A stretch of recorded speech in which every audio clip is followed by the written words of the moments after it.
இயேசு கிறிஸ்துவின் இன்ப நாமத்தினாலே உங்கள் அனைவருக்கும் என்னுடைய அன்பின் வாழ்த்துக்களை தெரிவித்துக் கொள்கிறேன். கிருபையும் சமாதானமும் உங்கள் அனைவரோடும் கூட இருந்து வழி நடத்துவதாக. மெய்யாகவே ஆண்டவர் நம்முடைய ஆலயத்திலே வாசம் செய்கிறவராக காணப்படுகிறார். அவர் நம்முடைய கிருபையினாலே நம்மை வழிநடத்தி இருக்கிறார். அதற்காக நம் ஆண்டவருடைய சமூகத்திலே நாம் நன்றி உள்ளவர்களாக காணப்படும்படிக்கு அழைக்கப்படுகிறோம். ஆண்டவர் இந்த நாளிலே நம்மோடு பேசும்படிக்கு வாஞ்சையாக இருக்கிறார். அவருடைய சமூகத்திலே நாம் அமைதியோடு ஜெப சிந்தையோடு காத்திருப்போம். கடந்த மாதத்திலே நம் மத்தியிலே ரவின் ஆண்டவருடைய வார்த்தையை பகிர்ந்து கொண்டான். அவன் தன்னுடைய வாட்ஸ்அப் ஸ்டேட்டஸ்ல ஒரு பிக்சர் வச்சிருந்தான். என்ன பிக்சர் என்றால், வலது புறத்திலே ஒருவர் இருக்கிறார், இடது புறத்திலே ஒருவர் இருக்கிறார், இடையிலே ஒரு நண்பர் காணப்படுகிறது. அதை வலது புறத்திலிருந்து பார்ப்பவருக்கு 6ஆக தெரிகிறது. இடது புறத்திலிருந்து பார்ப்பவருக்கு அது எத்தனையாவதாக தெரியும்? 9ஆக தெரியும். ஆகவே இவர் சொல்கிறார் இது 6, அவர் சொல்கிறார் இது 9 என்று சொல்கிறார். ஆகவே இருவருக்கும் இடையே அங்கு எது சரி என்று கண்டுபிடிக்க முடியவில்லை. ஆகவே அந்த பிக்சருக்காக கொடுக்கப்பட்டிருக்கிறது. அங்கு இவர்களுக்குள்ளாக அங்கு புரிந்து கொள்ள இல்லாதபடியினாலே அங்கு இருவருடைய பார்வையும் வித்தியாசப்பட்டதாக காணப்படுது. அதே நேரத்திலே இடதுபுறத்தில் இருந்தவர் வலதுபுறத்திற்கு சென்றும் வலதுபுறத்தில் இருந்தவர் இடதுபுறத்திற்கு வந்திருந்தால் திரும்ப என்ன செய்வார்கள்?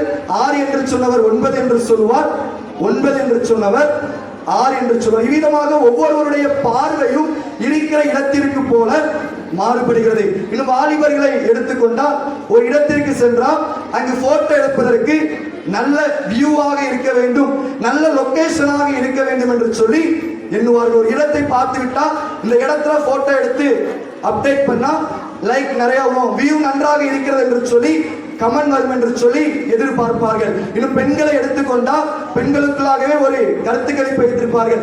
இவள் சாரியை செலக்ட் பண்ணா கரெக்டா செலக்ட் பண்ண, எப்படிதான் அவளுடைய கண்களுக்கு கிடைக்கிறது தெரியல, நானும் அதே கடைக்கு தான் போனேன் ஆனா கண்டுபிடிக்க முடியவில்லை என்று சொல்லி ஒவ்வொருவருடைய பார்வையை குறித்தும் நாம் ஒவ்வொரு விதமான காரியங்களை நிதானித்து வைத்திருப்போம். இவ்விதமாக மனிதர்களுடைய பார்வைகள் ஒவ்வொரு காரியத்திலும் வித்தியாசப்பட்டதாக காணப்படுகிறது. ஆனால் வேதாகமத்திலே நாம் பார்க்கும்போது யோபுவின் புஸ்தகம் 34ஆம் அதிகாரம் 21ஆம் வசனத்தை நாம் வாசிக்க கேட்போம். யோபு 34:21.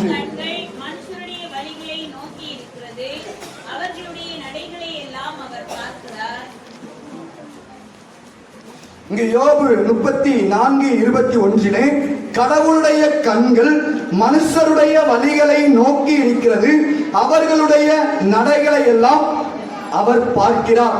இன்றைய நாளிலே நாம் சிந்திக்கும்படியாக எடுத்துக்கொண்ட தலைப்பு இறை பார்வை, God's view.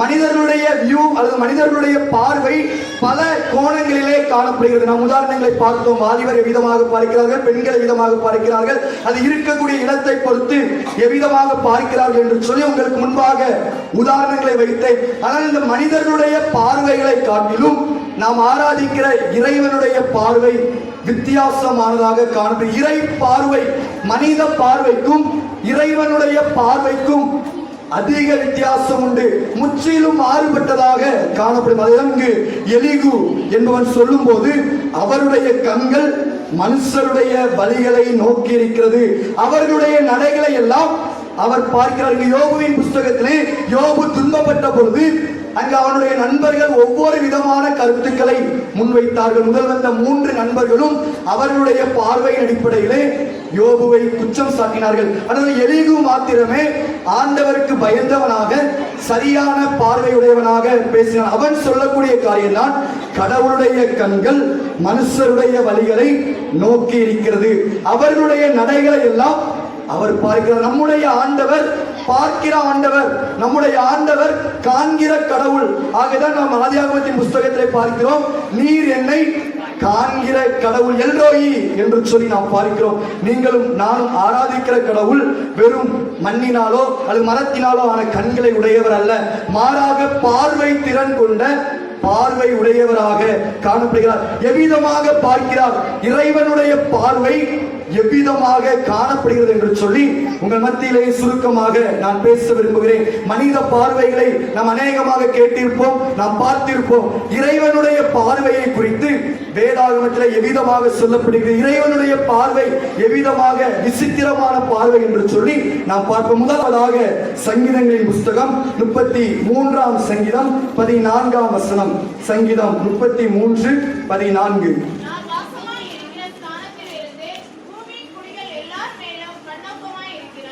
முதலாவதாக இறைவனுடைய பார்வை எவ்விதமாக காணப்படுகிறது என்றால் கண்ணோக்கி பார்க்கிற கடவுள்.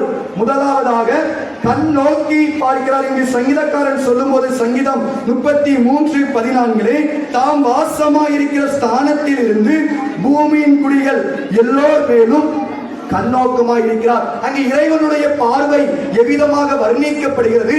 அவர் சாதாரணமாக பார்க்கிறவர் அல்ல, கண்ணோக்கமாக இருந்து பார்க்கிற கடவுள். அதான் சொல்கிறார், அவர் இருக்கக்கூடிய ஸ்தானம் எங்கிருந்தாலும் எல்லா மனுபுத்திரரையும் கண்ணோக்கி பார்க்கிறவர் என்று சொல்லி சொல்லப்படுகிறது.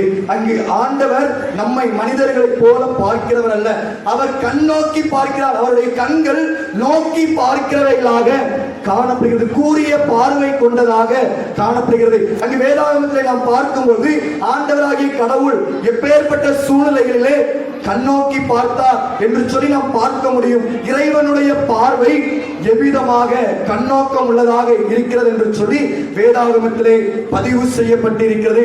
இஸ்ரவேல் ஜனங்கள் எகிப்திலே அடிமைப்பட்டுக் கொண்டிருந்த காலகட்டம். யாத்ராகமத்தின் புஸ்தகம் 2ஆம் அதிகாரம் 25ஆம் வசனத்தை நாம் வாசிக்க கேட்போம். யாத்திராகமம்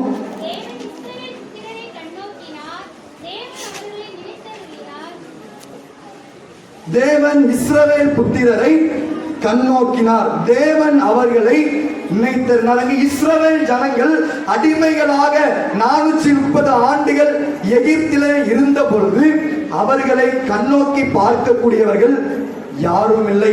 அங்கு யாக்கோபு எகிப்துக்கு சென்ற முதற்கொண்டு இஸ்ரவேல் ஜனங்கள் எகிப்திலே வாழ்ந்து வந்தார்கள். அங்கு பார்வோன் அவர்களை எவ்விதமாக பார்த்தான்? அடிமைகளாக பார்த்தான். பார்வோனுடைய கண்களுக்கு முன்பாக இந்த இஸ்ரவேல் ஜனங்கள் எவ்விதமாக காணப்பட்டார்கள்? அடிமைகள் என்ற நோக்கத்திலே தான் அவன் பார்த்தான். கூட இருந்தவர்கள் இவர்கள் என்ன, நமக்கு அடிமை வேலை செய்கிறவர்கள், கொத்து வேலை செய்கிறவர்கள், நாம் என்ன சொன்னாலும் இவர்கள் கேட்டுதான் ஆக வேண்டும், ஏனென்றால் நாம் ஆளுகை செய்து கொண்டிருக்கிறோம் என்று சொல்லி அந்த அகங்காரம் பிடித்த பார்வோனும் அவனோடு இருந்த ஜனங்களும் இஸ்ரவேல் ஜனங்களை எவ்விதமாக பார்த்தார்கள்? அடிமைகளாக பார்த்தார்கள். ஆனால் ஆண்டவராகிய கடவுள் இஸ்ரவேல் ஜனங்களை எவ்விதமாக பார்த்தார் என்றால், எவ்விதமாக அவர் கண்ணோக்கி பார்த்தார் என்றால், இவர்கள் என்னுடைய ஜனங்கள். எவ்விதமாக ஆண்டவர் பார்த்தார்? இவர்கள் என்னுடைய ஜனங்கள். பார்வோனும் எகிப்திய ஜனங்களும் எப்படி பார்த்தார்கள்? இவர்கள் அடிமைகள். ஆனால் ஆண்டவர் எப்படி பார்த்தார்? இவர்கள் என்னுடைய ஜனங்கள். 24ஆம் வசனத்தை நாம் பார்க்கிறோம். கடவுள் அவர்கள் பெருமூச்சை கேட்டு தாம் ஆபிரகாமோடும் ஈசாக்கோடும் யாக்கோபோடும் செய்த உடன்படிக்கையை நினைவு கூர்ந்து இஸ்ரவேல் ஜனங்கள் மீது கண்ணோக்கினார் என்று சொல்லி நாம் பார்க்கிறோம். இவ்விதமாக அங்கு ஆண்டவராகிய கடவுள் இஸ்ரவேல் ஜனங்களுடைய அடிமைத்தனத்திலே அவர்களை என்னுடைய பிள்ளைகள் என்று சொல்லி கண்ணோக்கி பார்த்தார். யாத்திராகமம் 4ஆம் அதிகாரம் 33ஆம் வசனத்தை நாம் பார்க்கும்போது யாத்திராகமம் 4:31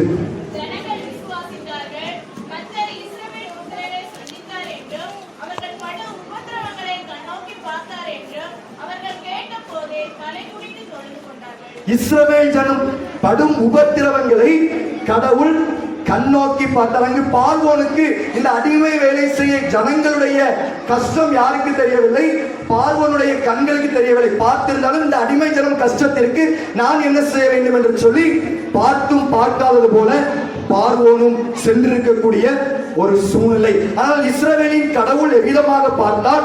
அவர்களுடைய உபத்திரவங்களை கண்ணோக்கி பார்த்தார் என்று சொல்லி எழுதப்பட்டிருக்கு. சங்கீதம் 106:44 அங்கு சங்கீதக்காரன் இஸ்ரவேல் ஜனங்கள் படும் உபத்திரவங்களிலே ஆண்டவர் அவர்களை கண்ணோக்கி பார்த்தார் என்று சொல்லி எழுதப்பட்டிருக்கிறது. ஆகவே இந்த இஸ்ரவேல் ஜனங்கள் படுகிற உபத்திரவங்களிலே ஆண்டவர் கண்ணோக்கி பார்த்தார். இன்னும் நாம் பார்க்கும் பொழுது அங்கு மோசே யாத்ராகமத்தின் 2வது அதிகாரத்திலே அங்கு இஸ்ரவேல் ஜனங்களுக்குள்ளே இருவர் சண்டை போட்டுக் கொண்டிருந்த பொழுது அங்கு அவர்களை சமாதானம் தீர்க்கக்கூடிய ஒரு காரியம் அங்கு சொல்லப்பட்டிருக்கிறது. அது அந்த சம்பவம் எதை வெளிப்படுத்துகிறது?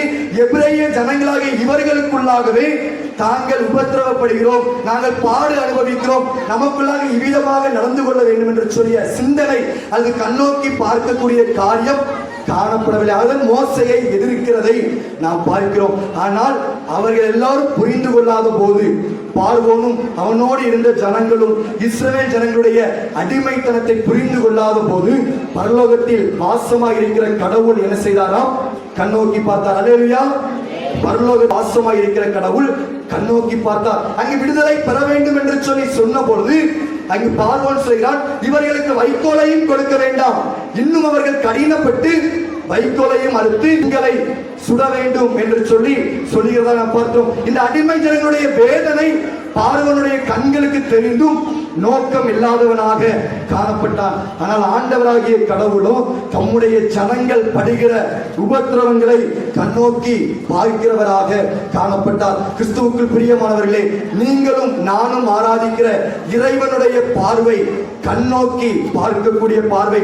தனிப்பட்ட வாழ்க்கையிலே ஒரு அடிமைத்தனத்தின் வாழ்க்கையை நாம் வாழ்ந்து கொண்டிருக்கலாம். அது மற்றவர்கள் நம்மை அடிமைகளை போல நாம் வாழலாம். இன்னும் மருமக்கள் சொல்லலாம், என்னுடைய அத்தை என்னை அடிமையை போல வழிநடத்துகிறாள் என்று சொல்லி சொல்லுகிறவர்களாக நாம் காணப்படலாம். அல்லது வயது முதிர்ந்த பெற்றோர், என்னுடைய பிள்ளை இப்போது என்னை அடிமையை போல நடத்துகிறான், பார்த்தும் பார்க்காதது போல கடந்து செல்கிறான் என்று சொல்லி நாம் வாழலாம். நம்முடைய சபை நமக்கு ஒரு முன்மாதிரி. நம்முடைய கூக்குரலை கேட்டு பார்த்த இறைவன் நம்முடைய அடிமைத்தனத்திலும் நம்முடைய துன்பத்திலும் நம்மை பார்க்கிறவராக காணப்படுகிறார். என்னுடைய ஜனங்கள் என்று சொல்லி ஆண்டவர் பார்க்கிறார். கிறிஸ்துவுக்குள் பிரியமானவர்களே, இந்த உலகம் நம்மை அடிமைகளாக பார்க்கலாம். இந்த உலகம் நம்மை கொத்தடிமைகளாக, துன்புறுகிறவர்களாக, அது இவர்கள் இந்த சூழ்நிலையில வாழ பிறந்தவர்கள் என்று சொல்லி எண்ணலாம். ஆண்டவர் எவ்விதமாக கண்ணோக்கி பார்க்கிறார்? இவர்கள் என்னுடைய ஜனங்கள், இவள் என்னுடைய மகள், இவள் என்னுடைய மகன் என்று சொல்லி பார்க்கிறார். இரண்டாவதாக அங்கு ஆண்டவர் எவ்விதமாக பார்க்கிறார்? சங்கீதம் 32:2, சங்கீதம் 32:8, சங்கீதம் 32:8.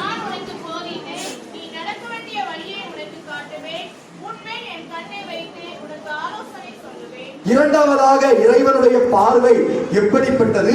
கண் வைத்து பார்க்கிறார். முதலாவதாக பார்த்தோம், கண்ணோக்கி பார்க்கிறார். இரண்டாவதாக கண் வைத்து பார்க்கிறார். அங்கு சங்கீதக்காரன் அதே சொல்கிறான். சங்கீதம் 32:8, நான் உனக்கு போதித்து நீ நடக்க வேண்டிய வழியை காட்டி என் கண்ணை உன்மேல் வைத்து உனக்கு ஆலோசனை சொல்வேன். நம்முடைய ஆண்டவர் தம்முடைய கண்ணை நம் ஒவ்வொருவர் மீது வைத்து பார்க்கிறவர். அங்கு ஆண்டவர் அதீதமாக நம் மீது அன்புள்ளவராக காணப்படுகிறார். மனிதர்கள் சொல்வார்கள், என்னுடைய பார்வை எப்போதும் முன்னையே பார்த்து கொண்டிருக்கிறது. புதிதாக திருமணம் முடிந்த மனைவியிடத்திலே கணவன் சொல்லக்கூடிய காரியம் இதுவாக இருக்கலாம், என்னுடைய கண்கள் எப்பொழுதும் முன்னையே பார்த்து கொண்டிருக்க வேண்டுமே என்று சொல்லி எண்ணுகிறது என்று சொல்லி சொல்லுகிறவர்கள் காணப்படலாம். ஆனால் அதெல்லாம் மாறி போகக்கூடியது. ஒரே ஒருவர் தான் கடைசி வரைக்கும் தம்முடைய கண்ணை நம் மீது வைத்து பார்க்கக்கூடியவர். அது ஆண்டவராகிய கடவுள். அங்கு சங்கீதக்காரன் தெளிவாக சொல்கிறார். அங்கு அவர் ஆண்டவர் சொல்லுகிற விதமாக சொல்கிறார், என்னுடைய கண்ணை உன் மீது வைத்து உனக்கு ஆலோசனை சொல்வேன். ஆண்டவர் அவிதமாகவே தம்முடைய கண்களை நம் மீது வைத்து பார்க்கிறவராக காணப்படுகிறார். நாம் முதலாம் வேதபாடமாக வாசிக்க கேட்டோம். அங்கு தாவீது ராஜாவை குறித்து சொல்லப்பட்டிருக்கிறது. அங்கு தாவீது ராஜாவை குறித்து நாம் தெளிவாக அறிந்து வைத்திருக்கிறோம். 1 சாமுவேலின் புஸ்தகத்தை நாம் திருப்பி வைத்துக் கொள்வோம். 1 சாமுவேல் 14ஆம் அதிகாரம்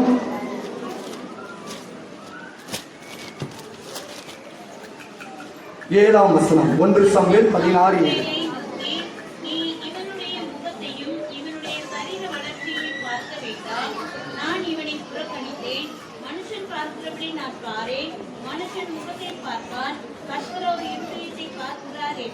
மனுஷன் முகத்தை பார்ப்பான், கர்த்தரோ இருதயத்தை பார்க்கிறார். நாம் அனைவரும் அறிந்திருக்கக்கூடிய சம்பவம். அங்கு ஈசாய்க்கு 8 மகன்கள். ஆனால் அங்கு ஈசாயினுடைய கண்கள் 7 மகன்கள் மீதே வைக்கப்பட்டிருந்தது. 8ஆவதாக இருந்த யாருடைய மீது இல்லை? தாவீதின் மீது இல்லை. அங்கு ஆண்டவர் தெளிவாக சொல்கிறார், இந்த மனிதன் முகத்தை தான் பார்க்கக்கூடியவர், ஆனால் கண் வைத்து பார்க்கிற நான் அவர்களுடைய இருதயத்தை பார்க்கிறேன் என்று சொல்லி அங்கு புறக்கணிக்கப்பட்ட தாவீதின் மீது ஆண்டவருடைய கண்கள் இருந்தது. அங்கு தகப்பனாகிய ஈசாயின் கண்கள் கூட வனாந்தரத்தில் இருக்கக்கூடிய தாவீதின் மீது இல்லை. அபிஷேகிக்கும்படி வந்த தீர்க்கதரிசியாகிய சாமுவேலுடைய கண்கள் கூட தாவீதின் மீது இல்லை. அந்த 7 புதல்வர்கள் மீதுதான் காணப்பட்டது. தாவீது வனாந்தரத்திலே காணப்பட்டாலும் ஆண்டவருடைய கண் யார் மீது இருந்தது? அங்கு தாவீதின் மீது இருந்தது. சங்கீதம் 32:8 சொல்கிறார், ஆண்டவர் இவ்விதமாக கண் வைத்து ஆலோசனை சொல்கிறவர். அங்கு இருக்கக்கூடிய மகன்கள் மீது ஆண்டவருடைய கண் இல்லை. வனாந்தரத்திலே ஆடு மேய்த்து கொண்டிருந்த தாவீதின் மீது ஆண்டவருடைய கண். இதோடு தாவீதுடைய சூழ்நிலை முடிந்து போகவில்லை. 1 சாமுவேல் 17வது அதிகாரத்தை நாம் பார்க்கிறோம். தாவீது ராஜாவாக அபிஷேகம் பண்ணப்பட்டு விட்டார். 1 சாமுவேல் 17 அங்கு கோலியாத் என்னும் பெலிஸ்தியன் யுத்தம் செய்யும்படிக்கு வருகிறான். ஒருத்தருக்கு ஒருத்தர் நாம் சவால், யார் வீழ்கிறோமோ அவர்கள் அடிமைகள் என்று சொல்லி அங்கு சொல்லுகிறதாக அங்கே நீண்ட வளர்ச்சியுள்ள அந்த கோலியாத் சொல்லுகிறதை நாம் பார்க்கிறோம். எல்லா இஸ்ரவேல் ஜனங்களும் பயந்து நடுங்குகிறார்கள். சவுல் ராஜா மிகவும் உயரமானவன் அவனும், ஆனால் அவனும் பயந்து நடுங்குகிறான். அவன் ஒரு அறிவிப்பை கொடுக்கிறான், யார் வெல்லுகிறாரோ அவர்களுக்கு என்னுடைய மகளை கொடுப்பேன் என்று சொல்லியும் எந்த ஒரு போர் வீரர்களும் அங்கு வரவில்லை. இவ்விதமாக அங்கு நாம் பார்க்கும்போது 40 நாட்கள் கோலியாத்துக்கு பயந்து பயந்து படை வீரர்கள் பின்வாங்கினார்கள். எத்தனை நாட்கள்? 40 நாட்கள் யாரும் கோலியாத்தை வெல்லும்படிக்கு கடந்து வரவில்லை. அப்போது ஈசாயினுடைய வார்த்தைக்கு கீழ்ப்படிந்து தாவீது என்ன செய்கிறார்? அண்ணன்மாருக்கு உணவு கொடுக்கும்படியாக வருகிறார். அண்ணன்மார் யார்? சவுலுடைய படையிலே போர் வீரர்கள், படை வீரர்கள். அவர்களை பார்க்கும்படிக்கு இந்த தாவீது தன்னுடைய ஆட்டு மந்தையை வேறு ஒரு நபரிடத்திலே கொடுத்து விட்டு வருகிறார். கொடுத்து விட்டு வந்து இந்த காரியங்களை அவர் கேள்விப்படுகிறார். இவ்விதமாக விருத்த சேதனம் இல்லாத ஒரு பெலிஸ்தியன் இஸ்ரவேல் ஜனங்களுக்கு விரோதமாக எழும்பி இருக்கிறார் என்று சொல்லும் போது அங்கு தாவீது சொல்லக்கூடிய காரியம், நான் எளிதாக முறியடித்து விடுவேன் என்று சொல்லி இந்த காரியங்களை குறித்து ஜனங்களோடு பேசிக் கொண்டிருக்கிறார். அப்பொழுது யார் பார்க்கிறார் என்றால் தாவீதுடைய மூத்த சகோதரன் எலியாப் என்ன செய்கிறார்? தாவீதை பார்த்து சொல்கிறார். என்ன சொல்கிறார் தெரியுமா? 1 சாமுவேல் 17ஆம் அதிகாரம் 28ஆம் வசனத்தை நாம் பார்க்கும்போது 1 சாமுவேல் 17:28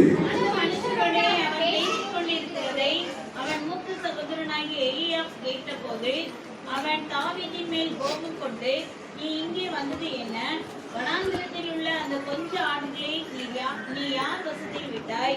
யுத்தத்தை பார்க்க அல்லவா வந்தாய்? உன் துணிகரத்தையும் உன் இருதயத்தின் அகங்காரத்தையும் நான் அறிவேன் என்றான். இங்கு மூத்த சகோதரனாகிய எலியாப் தாவீதை எவ்விதமாக ஏளனம் செய்கிறான் என்பதை புரிந்து கொள்ள முடியும். அங்கு நான் ஒரு படை வீரன், நானே அமைதியாக ஒதுங்கி நிற்கிறேன். ஆடை மேய்க்கக்கூடிய நீ இந்த போரிலே வந்து நிற்கலாமா என்று சொல்லி தன்னுடைய தம்பியை அங்கே எவ்விதமாக பார்க்கிறான்? ஒரு ஆடு மேய்ப்பவனாக. அன்னும் அவர் சொல்லக்கூடிய காரியத்தை பார்க்கும்போது ஆடு மேய்க்க கூட தகுதி இல்லாதவன் என்று சொல்கிறான். ஏனென்றால் அதை எல்லாம் இன்னொரு நபர்கிட்ட தான் நீ விட்டுட்டு வந்திருக்க. உனக்கு கொடுக்கப்பட்ட ஆடு மேய்ப்பதை கூட உன்னால் சரியாக செய்ய முடியவில்லை. நீ இங்கு போர் வீரர்களோடு போரை பற்றி பேசிக் கொண்டிருக்கிறாயோ என்று சொல்லி அங்கு தாவீதின் சகோதரன் தன்னுடைய தம்பியை சரியாக பார்க்கவில்லை. அங்கு தாவீதை ஒரு ஆடு மேய்க்கிறவனாக ஏளன பார்வையிலே பார்த்தார். இதோடு அங்கு தாவீது அவமானப்படவில்லை. தொடர்ந்து நாம் பார்க்கிறோம், அங்கு சவுல் ராஜாவை பார்க்கிறார். சவுல் அனுமதி கொடுக்கிறார். சவுல் சொல்லக்கூடிய காரியம் 33ஆம் வசனத்திலே, நீ இளைஞன், இது உன்னால் ஆகாத காரியம். அவன் பயிற்சி பெற்றவன், நீண்ட காலமாக சிறு வயதில் இருந்து இந்த காரியத்தில் இருக்கக்கூடியவன், உனக்கு தகுதியே கிடையாது என்று சொல்லி சவுலும் எவ்விதமாக தாவீதை பார்க்கிறான்? நீ தகுதி இல்லாதவர் என்று சொல்லி பார்க்கிறதை நாம் பார்க்கிறோம். ஆனால் அதையும் கடந்து தாவீது சொல்கிறார், நான் சிங்கத்தை முறியடித்தேன், கரடியில் இருந்து ஆட்டை காப்பாற்றினேன் என்று சொன்ன பிற்பாடு சவுல் விடுகிறார். அவர் போருக்கு செல்கிறார். அப்போது கோலியாத்து அங்கு தாவீதை எவ்விதமாக பார்க்கிறார் என்று சொல்லி நாம் பார்க்கும் பொழுது 43ஆம் வசனம் 1 சாமுவேல் 17:43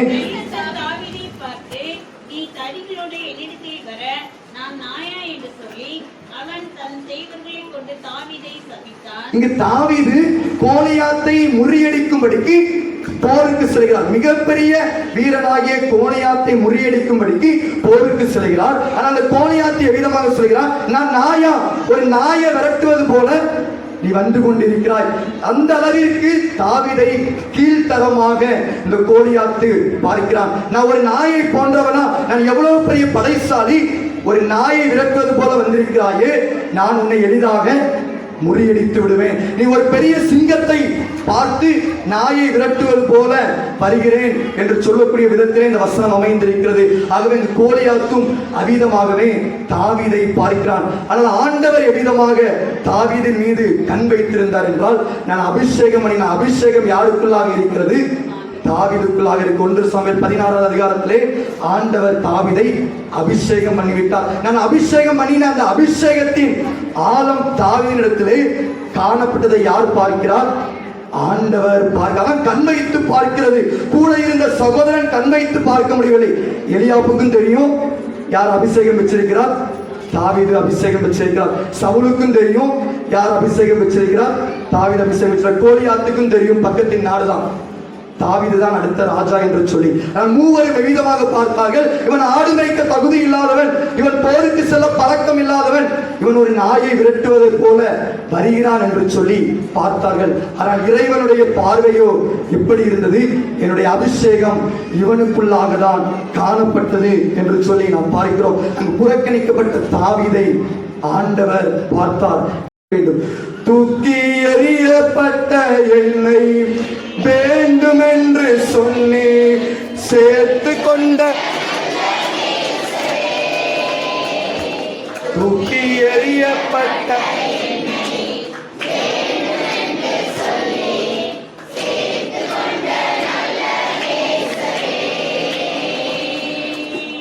அழகான கண்கள் என்னை கண்டதாலே முடிந்ததென்று நினைத்த நான் உயிர் வாழ்கிறேன். அழகான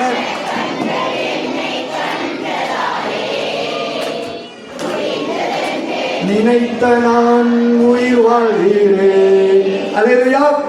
முடிந்தது என்று எண்ணின இடத்திலே தூக்கி எறியப்பட்டு விட்டோம். கோலியாத்து அங்கு இஸ்ரவேல் ஜனங்களை மேற்கொண்டு விடுவான் என்று எண்ணின நேரத்திலே ஆண்டவர் தாவீதுக்குள் இருந்த அபிஷேகத்தை பார்த்தார்.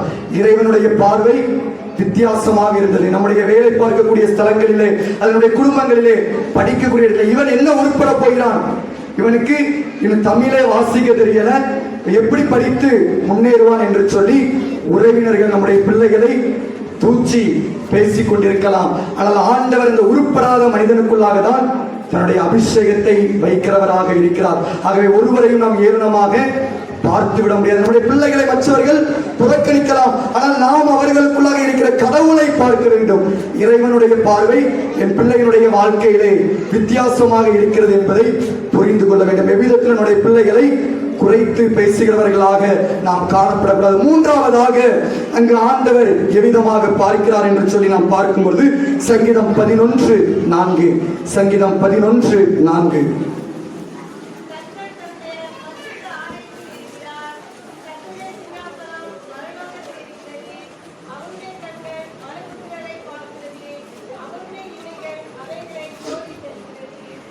அவருடைய இமைகள் அவர்களை சோதித்தது. மூன்றாவதாக அங்கு இறைவனுடைய பார்வை எப்படிப்பட்டது?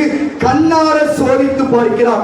முதலாவதாக நாம் பார்த்தோம் கண்ணோக்கி பார்க்கிறார், இரண்டாவதாக கண் வைத்து பார்க்கிறார், மூன்றாவதாக கண்ணார சோதித்து பார்க்கிறார். அங்கு அவருடைய இமைகள், ஆலயத்தில் வீச்சிருக்கக்கூடிய ஆண்டவருடைய இமைகள் ஒவ்வொருவருடைய இருதயத்தையும் சோதித்து பார்க்கிற. இவர்கள் எப்படிப்பட்டவர்கள், இவர்கள் எவ்விதமாக வாழக்கூடியவர்கள் என்பதை சோதித்து பார்க்கிறதாக காணப்படுகிறது. அங்கு பள்ளியிலே அல்லது கல்லூரியிலே அங்கு எக்ஸாம் கால சூப்பர்வைசரா இருக்கிறவருடைய கண்களை கூட மறைத்து விடவில்லை. எவ்வளவு பிரசித்தி பெற்ற அது புகழ் பெற்று இருக்கக்கூடிய பேராசிரியர்கள் ஆசிரியருடைய கண்களை கூட மறைத்து விட, சோதிக்கிறவர்களுடைய கண்களை கூட மறைத்து முடியும். ஆனால் ஆண்டவருடைய கண்களை மறைத்து விட முடியாது. ஏனென்றால் அவர் கண்ணார சோதித்து பார்க்கிற, கண்ணுடைய கண்களை முழுமையாக திறந்து வைத்தால் கண்ணார அவர் சோதித்து பார்க்கிறவராக காணப்படுகிறார். எபிரேயர் 4ஆம் அதிகாரம் 13ஆம் வசனத்தை நாம் வாசிக்க கேட்போம்.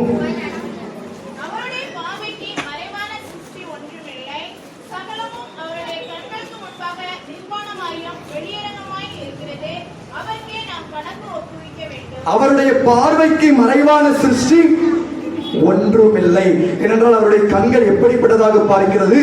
கண்ணார சோதித்து பார்க்கிறவராக காணப்படுகிறார். நீங்களும் நானும் ஆராதிக்கிற கடவுள் தம்முடைய இமை நொடிப்பொழுதும் தவறாதபடிக்கு ஒவ்வொரு காரியங்களையும் சோதித்து பார்க்கிறார். நாம் அவருக்கு கணக்கு ஒப்புவிக்கிறவர்களாக காணப்பட வேண்டும். நாம் தவறு செய்தாலும் அதையும் அவர் சோதித்து பார்க்கிறார். நாம் நன்மை செய்தாலும் அதையும் அவர் சோதித்து பார்க்கிறார். யோவான் 4வது அதிகாரத்தை நாம் திருப்பி வைத்துக் கொள்வோம். நாம் அனைவரும் அறிந்திருக்கக்கூடிய ஒரு சம்பவம், சமாரிய ஸ்திரீயினுடைய சம்பவத்தை நாம் பார்க்கிறோம். அங்கு சமாரிய ஸ்திரீ அங்கு சமாரியாவிலே ஒரு புறக்கணிக்கப்பட்ட நிலை, ஒரு வேசி என்று சொல்லி அடையாளப்படுத்தப்பட்டால், ஆனால் அந்த சமாரிய ஸ்திரியை தான் ஆண்டவர் கண்ணார சோதித்தறிந்தார். யோவான் 4வது அதிகாரத்திலே நாம் பார்க்கும் பொழுது, யோவான் 4வது அதிகாரம்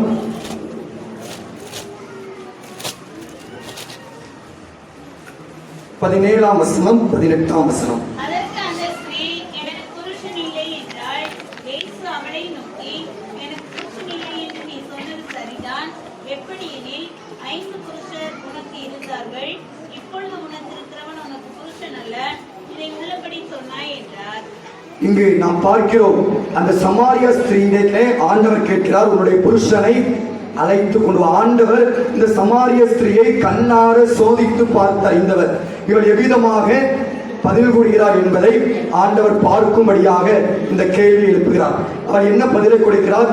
ஆண்டவரே, எனக்கு புருஷன் இல்லை என்று சொல்லி உண்மையை சொல்கிறார். ஏனென்றால் அங்கு ஆண்டவர் சொல்கிறார், 5 புருஷர் உனக்கு இருந்தார்கள், இப்பொழுது உனக்கு இருக்கிறவன் உனக்கு புருஷன் அல்ல என்று சொல்கிறதை நாம் பார்க்கிறோம். அங்கு கண்ணார சோதித்து பார்த்த இயேசு கிறிஸ்துவினிடத்திலே இந்த சமாரிய ஸ்திரீ உண்மையை பேசினார். ஒரு தவறு செய்தவளாக வாழ்ந்திருக்கலாம், ஆனால் ஆண்டவருக்கு முன்பாக அதை மறைக்கவில்லை, அதை ஒத்துக்கொள்கிறதை நாம் பார்க்கிறோம்.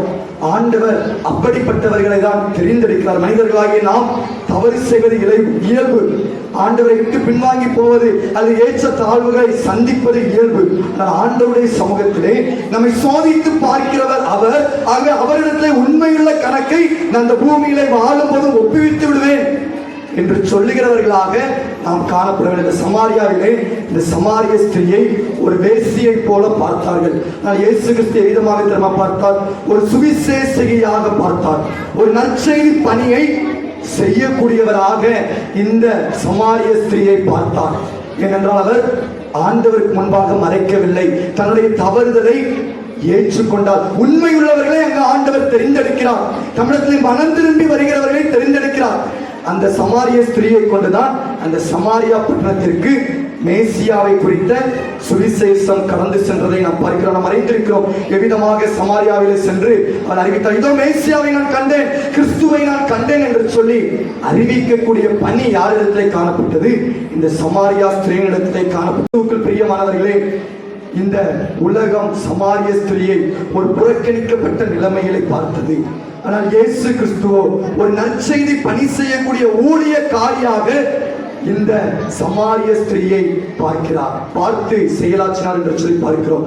ஆகவே ஆண்டவருடைய பார்வை வித்தியாசமானது. யோபு 39ஆம் அதிகாரம் 27ஆம் வசனம் முதல் 30ஆம் வசனம் வரைக்கும் நாம் பார்க்கும் பொழுது, யோபு 39 27 முதல் 30 வரைக்கும் நாம் பார்க்கும் பொழுது அங்கு கழுகினுடைய பார்வையை குறித்து சொல்லப்படுது. கழுகினுடைய பார்வை எவ்விதமாக? நாம் அனைவரும் கழுகை பார்த்திருப்போம். கழுகை எல்லாரும் பார்த்திருக்கீங்களா?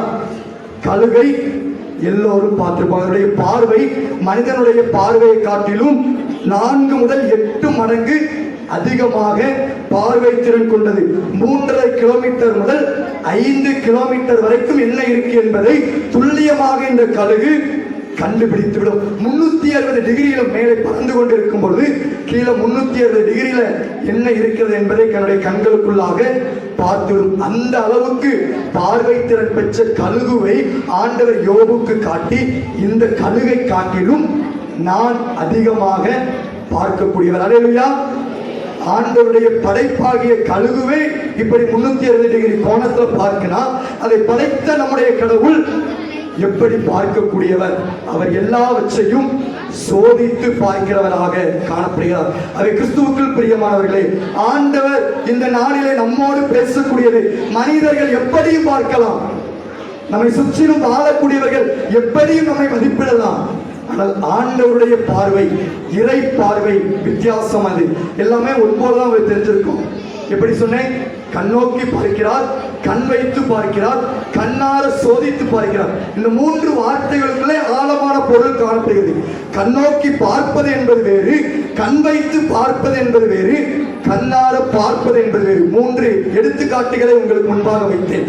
அங்கு இஸ்ரவேல் ஜனங்களுடைய வாழ்க்கை, தாவீதுடைய வாழ்க்கை, சமாரியஸ்தனுடைய வாழ்க்கை, இந்த மூன்று எடுத்துக்காட்டுகளையும் இந்த மூன்று பதங்களோடு நீங்கள் ஒப்பிட்டு பார்க்கும் பொழுது இந்த மூன்று பதங்களுக்குள்ள வித்தியாசமான வேறுபட்ட மூன்று அர்த்தங்களை நீங்கள் புரிந்து கொள்ள முடியும். ஆகவே இறைவனுடைய பார்வை எப்படிப்பட்டது? அவர் கண்ணோக்கி பார்க்கிறவர், அவர் கண் வைத்து பார்க்கிறவர், அவர் கண்ணார சோதித்து பார்க்கிறவர். அந்த பார்வையுள்ள ஆண்டவரை நாம் ஆராதிக்கிறோம். ஆண்டவருடைய சமூகத்திலே, ஆண்டவரே, நீர் என்னை பார்த்து கொண்டிருக்கிற காண்கிற கடவுள், உம்முடைய கண்களுக்கு மறைவாக எந்த ஒரு அநீதியும் நடக்க முடியாது, உம்முடைய கண்களுக்கு மறைவாக நான் எதையும் செய்ய முடியாது என்று சொல்லி ஒப்புக் கொடுப்போம். நம்மை பார்க்கிற ஆண்டவர் நம்முடைய துன்பங்களிலே பார்த்து, நம்முடைய துன்பங்களிலே பங்கெடுத்து, துன்பத்தை இன்பமாக மாற்றி எப்போதும் நீதியின் பாதையிலே நம்மை வழிநடத்தி செல்வாராக.